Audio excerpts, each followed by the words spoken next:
Viral हुआ खेसारी लाल यादव का धाकल reel video. जी हाँ, जिस रील वीडियो में आप लोग देख सकते हैं कि खेसारी लाल यादव ज़बरदस्त तरीके से ठुमके लगाते हुए नज़र आ रहे हैं। फिलहाल खेसारी लाल यादव का ये रील वीडियो हमें सोशल मीडिया पर देखने को मिल रहा है और खेसारी लाल यादव ने अपने ऑफिशियल इंस्टाग्राम अकाउंट पर ये वीडियो डाला है, जिसमें खेसारी लाल यादव गोल्ड मेडल दिखाते हुए नज़र आ रहे हैं कि किस तरीके से खेसारी लाल यादव ने संघर्ष करके ये सारे गोल्ड मेडल जीते हैं। बता दें किस गाने पर रील्स बनाया है उन्होंने, गाने का नाम है ब्रांड लइका। जी हाँ, उसी गाने पर खेसारी लाल यादव ने रील बनाया है, जो कि इस रील वीडियो में आप लोग देख सकते हैं कि पहले खेसारी लाल यादव अपने संघर्ष का, मेहनत का फल दिखा रहे हैं, जिसमें गोल्ड मेडल आप लोग देख सकते हैं कि लाइन से लगा हुआ है, और दूसरी तरफ खेसारी लाल यादव का भी रोमांस आप लोग देख सकते हैं। आप लोगों को क्या कहना है खेसारी लाल यादव के इस रील वीडियो को लेकर, हमें कमेंट सेक्शन के माध्यम से अपनी राय जरूर दीजिए।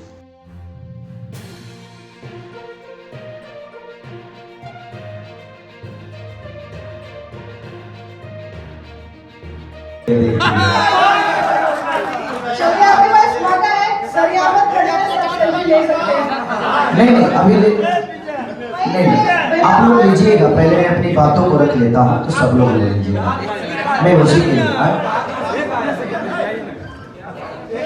और ये रड है, इसको घर में लगाना है, किसी का व्यापार नहीं फोड़ना है,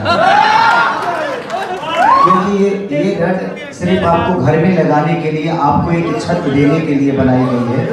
और दुनिया में रोटी कपड़ा मकान की बहुत बड़ी महत्व होती है, तो इसी से मकान भी बनता है और इसी को बेचकर आप अपने घर